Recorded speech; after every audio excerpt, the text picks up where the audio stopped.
même ci pomme de terre bi baal ma da ngay gis man j'ai vu des vidéos benn femme ne li ma bu fekkee li mooy consommer local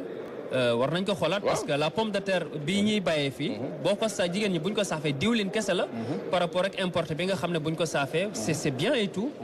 mooy li nga wax rek problème qualité bi ak mais problème qualité boobu comme ni ñuy wax rek bu ñu amoon accompagnement qu'il faut xëy na dinañ produire de qualité ba mën a changer les habitudes de consommation des Sénégalais. effectivement beneen bi aussi moom mooy li ngay wax am na solo moom mooy infrastructure de stockage et de conservation. Voilà. Sénégal am na benn kuréel bu tudd ARM. mooy agence de régulation des marchés ñoom dañuy accompagner paysans yi ci ay infrastructure de stockage et de conservation yoo xam ne mooy tax produit du yàqu. li tax muy yàqu mooy da ngay dem ci àll bi doo fa gis benn hangar doo fa gis benn conservation. yooyu ay programme la yoo xamante ne bii il faut ñu développer ko pour que parce que boo xoolee agribusiness bi mi nga xaw a rey. paysans sénégalais yu ndaw yi. Sénégal dafa am stockage boo xam ne mën na 50 000 tonnes mu am ko jëm ñaajo dafa def ay produits am des fois ñun bu ñu naan réguler dañ naan bu ñu nee ba décembre dañuy arrêté dañuy geler importation yi. bu geler importation yi permettre produit local ñu écouler ko. Sénégal dañ ko jox quota importation même bu dee Sénégal la nekk. dañ na ko yow ci quota importation ngay dugg parce que yaa ëpp qualité. mais ñoom dañuy dem ba mois de janvier ñuy jaay février mais boo newoon laaj ne daanaka ñun dañoo am stockage. dañ koy stocké bu ñu ñëwee ba heure bi bu desee dañ koy jaay aussi. donc yooyu ay problème de régulation la yoo xam ne il faut que état bi dugg ci gis nga infrastructure yooyu. boo demee daara ci vacances yi da ngay gis ne meew bi soow mi dañ koy tuur mu nekk dex. absolument ndax yàqu na. yooyu yëpp ay problème conservation la te yooyu incha allahu taala bu ñu dee wax souveraineté alimentaire bàyyi meew yi nga xam ne xëy na duñ ko tere sax en Europe. ñu koy sottil fii yooyu yëpp ay yoo xamante ne bii rek dañ ciy liggéey bu baax a baax a baax topp ko ba Sénégal mën ci am ay résultats. loolu yëpp ñàkkul ne li gën a am solo ci projet bi ñuy présenté. du ne rek dañuy am baguette magique rek les problèmes sénégalais yi. déedéet dañuy def toutes les conditions. wax nañ fi ay autoroute de l'eau. waaw autoroute de l'eau wax nañ fi ay chemin de fer. créer toutes les conditions yu sénégalais bu ne. mën a gis ne lii mën naa ko def am ci dara. loolu moom mooy idée. mais surtout au niveau des territoires Anouche parce que boo xoolee concentration bi am peut-être diggante Dakar. ak Thiès wala Ziguinchor boo xoolee quelques 3 grandes villes la mais qu'en est-il au niveau des territoires qui sont à l'intérieur. maillé un peu mu am des structures de développement. moo tax incha allahu taala. décentralisation bi état bi def na ci effort xëy na depuis 2013 deuxième phase bi moo nekkoon ñu dem sur le plan local ñu créer ay pôles de développement locaux defuñu ko mais réflexion boobu dina am. su ko defee ñu fexe ba du Dakar kese parce que yam jam ñaajo aussi dafa xawal gàtt. mais war nañ mën a dem ba Ngaay ba Ndar dem ba ci biir Sénégal def fa ay pôles économiques def fa ay zone économique spéciale yoo xamante ne bii bu ñu demee ba quelques années dinañ gis ne Sénégalais bu ne fa nga nekk wala nga fa mën a réussir. loolu yëpp ay projet yu ambitieux la ay pàcc yu am solo la parce que bu ñu bëggee comme ni nga ko waxee rek laal toutes les régions du Sénégal laal tous les secteurs il faut mu am ay fonds yu am solo yu takkoo yoo xamante ne war na mën a accompagner projet bi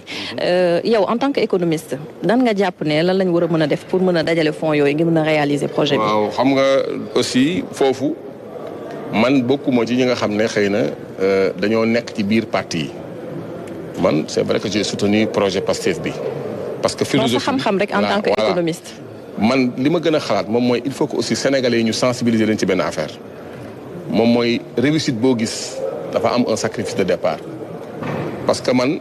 bi nga xamante ne bii ñi ngi wax ne dañuy laal prix dama ne prix bu ngeen mën a laal pour mu soulager sénégalais yi laal leen ko mais fexe leen ba bu leen éparpiller seen i moyens parce que projet bii pour financer ko dafa laaj alal ju bari mais nag Sénégal ñàkkul. est-ce qu'on am même su fekkente ne bii dañ naan dette bi moo augmenté na signature du Sénégal demul ñu ngi fi exploité ay mines di fi exploité ay pétrole ak ay gaz yoo xam ne signature du Sénégal du mës a dem lu ñu bëgg a leb mën nañ ko leb mais nag il faut ñu xam benn affaire moom mooy que ni ñu daan absorbé dette maanaam jël bor leb ko indi ko Sénégal utilisation bi ñu ko daan def léegi nekkatul utilisation bi léegi bor lii secret bi moom mooy bu ma lebee 1000 ñu tegal ma ci 500 francs intérêt daf ma war a jural 1600 nga xam ne boo ma paree danaa ci mën a am yeneen 100 francs yoo xam ne moom laa ci teg vous comprenez donc méthode d'absorption dette bi nga xam ne dafa amoon ay snacks maanaam ay inefficacité ay inefficience yoo xam ne moo taxoon ba bor yooyu dañ ko daan leb ba pare mu naaw te fekk Sénégal du ci gis boppam bu ñu lebaatee tey jii di ngeen gis ne Sénégal leb yi nii leb mooy ëpp utilisation mooy gën a efficace que utilisation yi fi amoon parce que dañoo wax ne jubal jubbanti mooy alal buy dugg biir Sénégal franc CFA bu ne danañ ko càmbar xool fan lay dem xool lan lay jur ñu door koo leb donc am na ba léegi possibilité def s'endetter am na aussi ay potentialité mi ngi génn ci mines yi contrat minier yi ak pétrole yi gis nga ñu ngi koy jéem a xoolaat parce que pour loolu aussi il faut que Assemblée nationale président am fa majorité bu fa amee majorité ñu dugal loi yi code minier yeeg code pétrolier yëpp ñu xoolaat ko adapté ko ak contrat yi xool Sénégal lan la ñu mën a am man dama ne même responsabilité sociétale société minière yi ci àll bi mën na régler problème abri provisoire. il faut que ñu wax leen ne yéen a ngi ci réew mi di gas di polluer il faut nga am lu ngeen jox réew mi yooyu yëpp ay loi moo koy habilité yoo xam ne mooy tax bu ëllëgee même importation yi nga xam ne dafa débridé ñu permettre ku mu neex lu la neex nga dugal biir Sénégal dafa am ay loi yu ko habilité il faut que loi yooyu ñu démonter ko xool nu ñu ko équilibré dëkk boo dem ci àdduna am na ay restrictions d'importation dañ naan la lii moo fi mën a dugg lii mënu fee dugg mais dëkk boo xam ne dafa poreuse fu ne lu na jaar fa dugg ci réew mi loolu day nasaxal économie te yooyu il faut que ñu am les coups de franche pour mën a voter loi ak institutions yi nga xam ne mooy encadrer économie bi ba sénégalais boo xam ne les Sénégal d'abord c'est pas ay affaire Front National ak yooyu doon sénégalais bi ñun moom moo ñu soxal d'abord balaa keneen na ñëw di fi am dara ñun dañoo ne sénégalais bi la ñuy jiital loolu nag ça n'a rien à voir ak contre chinois wala nga contre marocain déedéet contre ñu kenn président bi mu defee discours 4 avril dégg ngeen li mu wax daf ne Sénégal ubbi na loxoom pour ku ne mën fee gis sa bopp waaye nag sénégalais yi moom dina fexe ba boo xoolee ci géej gi am na ay mesures yu ñu fi jëloon ca jamono yële donc yooyu mooy philosophie bi mooy fexe ba sénégalais bi aussi ku fi mënta nekk loo fi mënta amit nga am ko Sénégal mën caa gis boppam mais sénégalais yi ci boppam aussi ñu jox leen seen réew ñu am fi dara tekki fi dara loolu aussi lu am solo la ci biir si vous permettez monsieur le ministre en français avant de revenir en wolof est-ce que vous avez parlé donc de cette manne financière extrêmement importante donc que requiert le projet est-ce qu'on peut s'attendre à ce qu'il y ait des groupes consultatifs comme dans le passé ou bien et est-ce qu'on peut avoir une idée notamment du montant dont le gouvernement a besoin? Non, je pense qu'il y a une évaluation qui se situe à 20 000 milliards, 25 000 milliards qui vont être mobilisés durant la première phase, c'est-à-dire le plan prioritaire 2004, la stratégie nationale de développement 2024-2029. Je pense que ça aussi, c'est très clair. Rien que sur le plan budgétaire, le potentiel budgétaire du Sénégal pour financer une bonne partie de cela. Il faut juste mettre l'efficacité, l'orthodoxie, la sincérité, la transparence dans la gestion des finances publiques. Si tu regardes tout ce qui a été perdu en termes de scandale, vous vous rendez compte que le Sénégal a des moyens. Il faudrait juste mettre beaucoup d'efforts dans l'optimisation, dans l'efficacité de la dépense publique, dans la performance de la dépense publique, et on pourra avoir beaucoup de résultats par rapport aux moyens que nous avons, sans pour autant hors capacité d'endettement. Parce que tout ça, c'est des potentialités qui vont être valorisées. Et vous allez voir, d'ailleurs, pour votre information, il y a beaucoup de ministères qui, à l'état actuel, ont pu faire beaucoup d'économies budgétaires. À la primature, à la présidence, il y a des économies budgétaires qui ont été réalisées. Et si on continue dans cette dynamique-là, l'État aura quand même des capacités financières qui proviendront des stratégies d'optimisation, de rationalisation, mais également de quête de performance dans la dépense publique. Absolument. waaw baax na nga faram-fàccee ko ci xaalis bi ñu soxla est-ce que mën nañ si xaarandi ay groupes consultatifs également. waaw xam nga bor moom li ñu war a fexe rek moom mooy bor bu ñu ko lebee bu dee 1000 francs la ñu ne da nga ciy teg 500 francs pour fay ko ndaxte dafa am intérêt nga mën cee teg 1600 francs su ko defee 100 francs au moins mu yokk ci yow.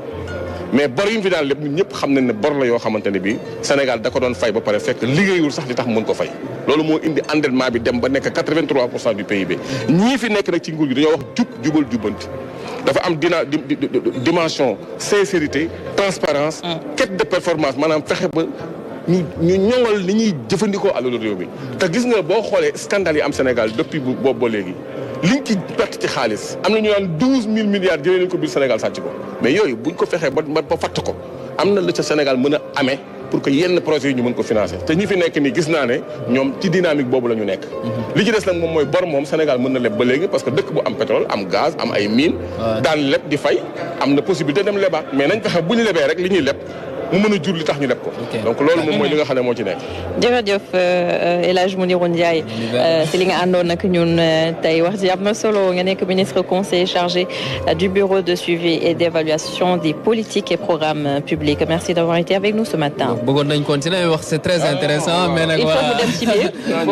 di nga ñëwaat après merci Mounirou. absolument. alors Bamba ñuy fàttali rek ñu ngi en direct fii ci CICAD jiitu réew mi Bassirou Diomaye Faye agsi na seet nañ ko sànq mu ànd ak premier ministre Ousmane Sonko ak ki nga xamante ni mooy première dame Marie Khone Faye gis nañ leen sànq ñu agsi nuyu délégation bi ñàkkul ne dinañ dugg léegi ci biir salle bi yàggatul bu ko defee cérémonie bi mën a tàmbali Bamba waxtaan bi am na solo ak Mounirou mu am point yu bëri yoo xamante ne jot nañ ko souligner jëm ci plan de transformation boobu nga xamante ne laalul kese domaine politique waaye aussi l'économique le social bref tous les secteurs activités tous les secteurs yi nga xamante ne ce sont des secteurs porteurs de développement laal nañ ko fexe nu ñu suqalee Sénégal. Effectivement man démb sax bi may jàngat un peu ci résumé document bi Anouche. J'ai vu que c'est un document boo xam ne dañ ko scindé en 4 parties 4 axes bon par exemple pour comparaison boo jëlee woon plan Sénégal émergent da nga am transformation structurelle de l'économie am nu ñu koy waxeeti capital humain am ensuite gouvernance institution et paix mais bi il y a 4 axes très en tout cas ambitieux par exemple premier axe bi mi ngi nekk gouvernance engagement panafricain nga xam nga ne loolu question boo xam ne dafa soxal li nga xam ne moom moo di régime bi surtout le premier ministre Ousmane Sonko ak le président de la République notamment le rayonnement du Sénégal ci Afrique d'abord ñu gën a consolider leadership bi engagement et panafricain gouvernance panafricain ensuite deuxième axe bi ma xoolee gis naa ñu def voilà ñu def deuxième aménagement et développement durable muy territoire yeeg yooyu sànq ñu ngi ko doon wax voilà territoire yi am na solo Anouche parce que boo xoolee acte 3 de la décentralisation c'était vraiment ambitieux mais après il y a eu beaucoup de failles surtout au niveau des territoires keroog maa la koy wax suñu plateau bi il y a eu beaucoup de maanaam d'incohérence au niveau des territoires maanaam nu ñu senda yenn territoires yi également les problèmes de compétences et des ressources yi nga xam ne nan lañ ko wala séddalee collectivité territoriale surtout au niveau de la santé ba nga xam ne xaw na jaaxal un peu l'administration donc foofu ça aussi c'est un problème troisième point je pense que capital humain ak justice sociale capital humain justice sociale ça c'est vraiment important war na ànd parce que boo xoolee première réforme bi sax bu gën a am solo bi nga xam ne moom le gouvernement bi dafa gum mooy au niveau de la justice également ils ont tranché modernisation et nu ñu koy waxeeti am na nu ñu ko tuddee modernisation et xaw ma nan de la justice moom lañ ko tuddee woon et également quatrième point bi donc. mais ci loolu sax bëggoon naa ñu taxaw si tuuti Bamba parce que dafa ëmb wàllum éducation wàllum santé. te xam nañ ne réew mënuñu ko développer sans ces 2 secteurs là. lu am solo la santé ak éducation moom moo yor lépp Anouche boo xoolee par exemple réew dañ ko xam ba je pense que en 2018 bi nga xamee ne def nañ fi franchement ndaje bu mag je pense que tu devais même être là ñoom président Emmanuel Macron ñëw ñu des stars internationales ñëw comme ay Rihanna nga xam ne ay porte-voix lañ. on avait obligé même au gouvernement surtout africain ñu gën a yokk li nga xam ne moom moo di seen budget éducation maximum nga def 22% consacré ko ce budget jëmale ko ci éducation Sénégal boo xoolee